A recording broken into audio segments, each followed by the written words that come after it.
প্রথম কাজ আরম্ভ করিয়াই উলাপুর গ্রামে পোস্টমাস্টারকে আসিতে হয়।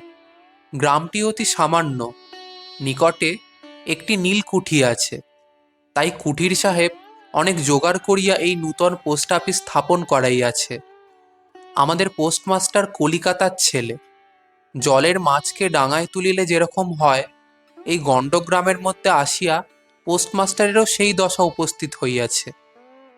একখানি অন্ধকার আটচালার মধ্যে তাহার আপিস, অদূরে একটি পানা পুকুর এবং তাহার চারিপারে জঙ্গল। কুঠির গোমস্তা প্রভৃতি যে সকল কর্মচারী আছে তাহাদের ফুরসৎ প্রায় নাই, এবং তাহারা ভদ্রলোকের সহিত মিশিবার উপযুক্ত নহে। বিশেষত কলিকাতার ছেলে ভালো করিয়া মিশিতে জানে না। অপরিচিত স্থানে গেলে হয় উদ্ধত নয় অপ্রতিভ হইয়া থাকে। এই কারণে স্থানীয় লোকের সহিত তাহার মেলামেশা হইয়া ওঠে না। অথচ হাতে কাজ অধিক নাই। কখনো কখনো দু একটা কবিতা লিখিতে চেষ্টা করেন। তাহাতে এমন ভাব ব্যক্ত করিয়াছেন যে সমস্ত দিন তরুপল্লবের কম্পন এবং আকাশের মেঘ দেখিয়া জীবন বড় সুখে কাটিয়া যায়।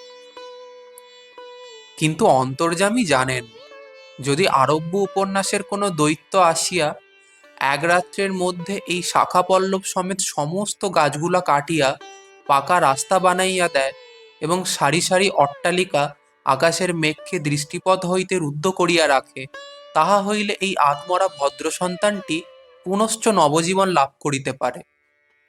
পোস্টমাস্টারের বেতন অতি সামান্য, নিজে রাঁধিয়া খাইতে হয়, এবং গ্রামের একটি পিতৃমাতৃহীন অনাথা বালিকা তাহার কাজকর্ম করিয়া দেয়। চারিটি চারিটি খাইতে পায়। মেয়েটির নাম রতন, বয়স 12-13। বিবাহের বিশেষ সম্ভাবনা দেখা যায় না। সন্ধ্যার সময় যখন গ্রামের গোয়ালঘর হইতে ধূম কুণ্ডলায়িত হইয়া উঠিত, ঝোপে ঝোপে ঝিল্লি ডাকিত, দূরে গ্রামের নেশাখর বাউলের দল খোল করতাল বাজাইয়া উচ্চ ঈশ্বরে গান জুড়িয়া দিত, যখন অন্ধকার দাওয়ায় একলা বসিয়া গাছের কম্পন দেখিলে কবি হৃদয়েও ঈষৎ হৃৎকম্প উপস্থিত হইত, তখন ঘরের কোণে একটি ক্ষীণ শিখা প্রদীপ জ্বালিয়া পোস্টমাস্টার ডাকিতেন, রতন। রতন দ্বারে বসিয়া এই ডাকের জন্য অপেক্ষা করিয়া থাকিত, কিন্তু এক ডাকি ঘরে আসিত না। বলিত, কি গা বাবু, কেন ডাকছ? তুই কি করছিস? এখনই চুলো ধরাতে যেতে হবে হেঁসেলের। তোর হেঁসেলের কাজ পরে হবে, এখন একবার তামাকটা সেজে দে তো। অনতিবিলম্বে দুটি গাল ফুলাইয়া কলিকায় ফুঁ দিতে দিতে রতনের প্রবেশ।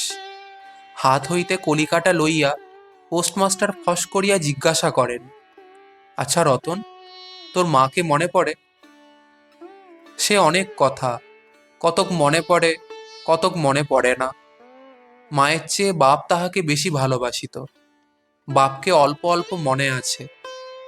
পরিশ্রম করিয়া বাপ সন্ধ্যাবেলায় ঘরে ফিরিয়া আসিত।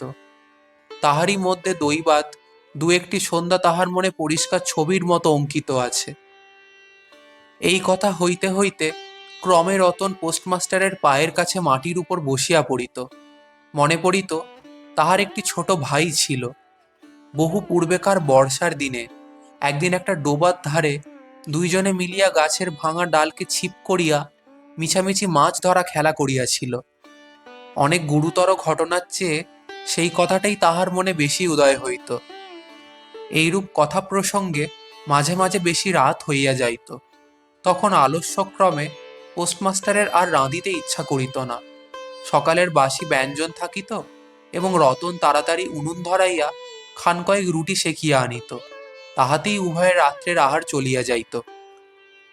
একদিন সন্ধেবেলায় সেই বৃহৎ আটচালার কোণে আপিসের কাঠের চৌকির ওপর বসিয়া পোস্টমাস্টারও নিজের ঘরের কথা পাড়িতেন, ছোট ভাই, মা এবং দিদির কথা।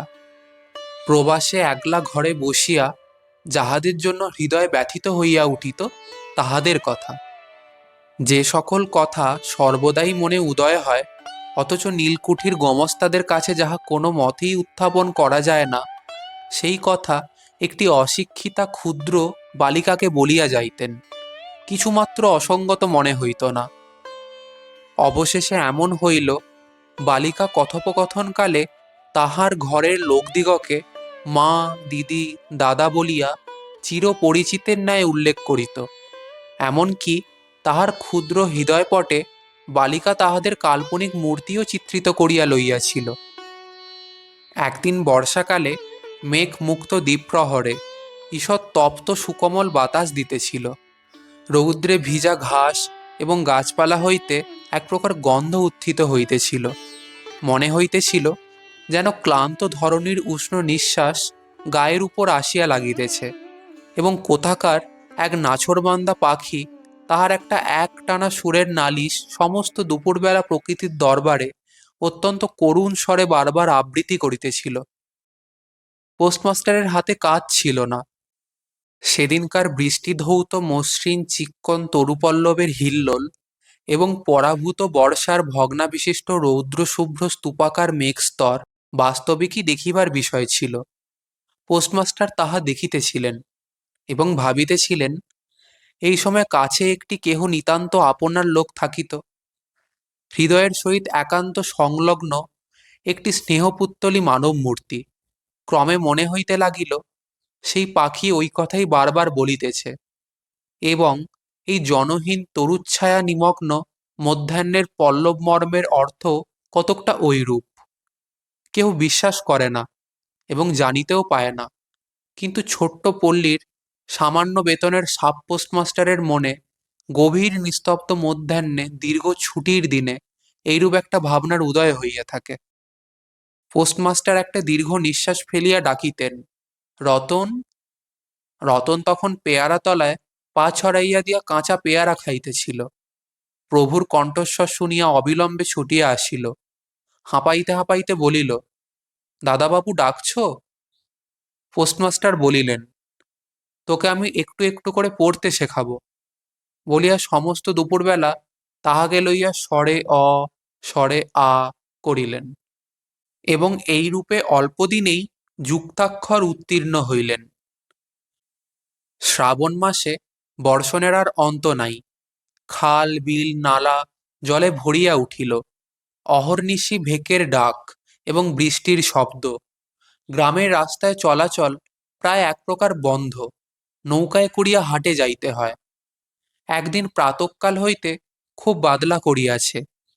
পোস্টমাস্টারের ছাত্রীটি অনেকক্ষণ দ্বারের কাছে অপেক্ষা করিয়া বসিয়াছিল, কিন্তু অন্য দিনের মতো যথাসাধ্য নিয়মিত ডাক শুনিতে না পাইয়া আপনি খঙ্গি পুঁথি লইয়া ধীরে ধীরে ঘরের মধ্যে প্রবেশ করিল। দেখিল, পোস্টমাস্টার তাহার খাটিয়ার ওপর শুইয়া আছেন। বিশ্রাম করিতেছেন মনে করিয়া অতি নিঃশব্দে পুনশ্চ ঘর হইতে বাহিরে যাইবার উপক্রম করিল। সহসা শুনিল, রতন। তাড়াতাড়ি ফিরিয়া গিয়া বলিল, দাদাবাবু ঘুমোচ্ছিলে? পোস্টমাস্টার কাতর স্বরে বলিলেন, শরীরটা ভালো বোধ হচ্ছে না, দেখ তো আমার কপালে হাত দিয়ে। এই নিতান্ত নিঃসঙ্গ প্রবাসে, ঘন বর্ষায় রোগকাতর শরীরে একটুখানি সেবা পাইতে ইচ্ছা করে। তপ্ত ললাটের উপর শাঁখা পড়া কোমল হস্তের স্পর্শ মনে পড়ে। এই ঘোর প্রবাসে রোগ যন্ত্রণায় স্নেহময়ী নারীরূপে জননী ও দিদি পাশে বসিয়া আছেন, এই কথা মনে করিতে ইচ্ছা করে, এবং এই স্থলে প্রবাসীর মনের অভিলাষ ব্যর্থ হইল না। বালিকা রতন আর বালিকা রহিল না। সেই মুহূর্তেই সে জননীর পথ অধিকার করিয়া বসিল। বৈদ্য ডাকিয়া আনিল, যথাসময়ে বটিকা খাওয়াইল, সারা রাত্রি শিয়রে জাগিয়া রহিল, আপনি পথ্য রাঁধিয়া দিল, এবং শতবার করিয়া জিজ্ঞাসা করিল, হাঁগো দাদাবাবু, একটুখানি ভালো বোধ হচ্ছে কি? বহুদিন পরে পোস্টমাস্টার ক্ষীণ শরীরে রোগশয্যা ত্যাগ করিয়া উঠিলেন। মনে স্থির করিলেন, আর নয়, এখান হইতে কোনো মতে বদলি হইতে হইবে। স্থানীয় অস্বাস্থ্যের উল্লেখ করিয়া তৎক্ষণাৎ কলিকাতায় কর্তৃপদের নিকট বদলি হইবার জন্য দরখাস্ত করিলেন। রোগ সেবা হইতে নিষ্কৃতি পাইয়া রতন দ্বারের বাহিরে আবার তাহার সস্থান অধিকার করিল, কিন্তু পূর্ববৎ আর তাহাকে ডাক পড়ে না। মাঝে মাঝে উঁকি মারিয়া দেখে, পোস্টমাস্টার অত্যন্ত অন্যমনস্কভাবে চৌকিতে বসিয়া অথবা খাটিয়ায় শুইয়া আছেন। রতন যখন আহ্বান প্রত্যাশা করিয়া বসিয়া আছে, তিনি তখন অধীর চিত্তে তাহার দরখাস্তের উত্তর প্রতীক্ষা করিতেছেন। বালিকা দ্বারের বাহিরে বসিয়া সহস্রবার করিয়া তাহার পুরানো পড়া পড়িল। পাছে যেদিন সহসা ডাক পড়িবে, সেদিন তাহার যুক্তাক্ষর সমস্ত গোলমাল হইয়া যায়, এই তাহার একটা আশঙ্কা ছিল। অবশেষে সপ্তাহখানেক পরে একদিন সন্ধ্যাবেলায় ডাক পড়িল। উদ্বেলিত হৃদয়ে রতন গৃহের মধ্যে প্রবেশ করিয়া বলিল, দাদাবাবু, আমাকে ডাকছিলে? পোস্টমাস্টার বলিলেন, রতন, কালই আমি যাচ্ছি। কোথায় যাচ্ছ দাদাবাবু? বাড়ি যাচ্ছি। আবার কবে আসবে? আর আসব না। রতন আর কোনো কথা জিজ্ঞাসা করিল না।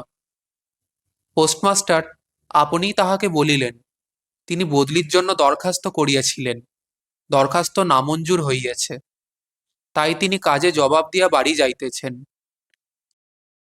অনেকক্ষণ আর কেহ কোনো কথা কহিল না। মিটমিট করিয়া প্রদীপ জ্বলিতে লাগিল, এবং এক স্থানে ঘরের জীর্ণ চাল ভেদ করিয়া একটি মাটির সরার উপর টপ টপ করিয়া বৃষ্টির জল পড়িতে লাগিল। কিছুক্ষণ পরে রতন আস্তে আস্তে উঠিয়া রান্নাঘরে রুটি গড়িতে গেল। অন্যদিনের মতো তেমন চটপট হইল না। বোধ করি মধ্যে মধ্যে মাথায় অনেক ভাবনা উদয় হইয়াছিল। পোস্টমাস্টারের আহার সমাপ্ত হইলে পর বালিকা তাহাকে জিজ্ঞাসা করিল, দাদাবাবু, আমাকে তোমাদের বাড়ি নিয়ে যাবে? পোস্টমাস্টার হাসিয়া কহিলেন, সে কি করে হবে? ব্যাপারটা যে কি কি কারণে অসম্ভব, তাহা বালিকাকে বুঝানো আবশ্যক বোধ করিলেন না। সমস্ত রাত্রি স্বপ্নে এবং জাগরণে বালিকার কানে পোস্টমাস্টারের হাস্যধ্বনির কণ্ঠস্বর বাজিতে লাগিল। সে কি করে হবে? ভোরে উঠিয়া পোস্টমাস্টার দেখিলেন তাহার স্নানের জল ঠিক আছে। কলিকাতার অভ্যাস অনুসারে তিনি তোলা জলে স্নান করিতেন। কখন তিনি যাত্রা করিবেন, সে কথা বালিকা কি কারণে জিজ্ঞাসা করিতে পারে নাই। পাছে প্রাতকাল আবশ্যক হয়, এই জন্য রতন তত রাত্রে নদী হইতে তাহার স্নানের জল তুলিয়া আনিয়াছিল। স্নান সমাপন হইলে রতনের ডাক পড়িল। রতন নিঃশব্দে গৃহে প্রবেশ করিল এবং আদেশ প্রতীক্ষায় একবার নীরবে প্রভুর মুখের দিকে চাহিল। প্রভু কহিলেন, রতন, আমার জায়গায় যে লোকটি আসবেন তাকে বলে দিয়ে যাব, তিনি তোকে আমার মতোই যত্ন করবেন। আমি যাচ্ছি বলে তোকে কিছু ভাবতে হবে না।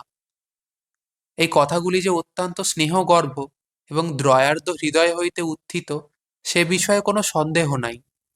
কিন্তু নারী হৃদয় কে বুঝিবে? রতন অনেকদিন প্রভুর অনেক তিরস্কার নীরবে সহ্য করিয়াছে, কিন্তু এই রকম কথা সহিতে পারিল না।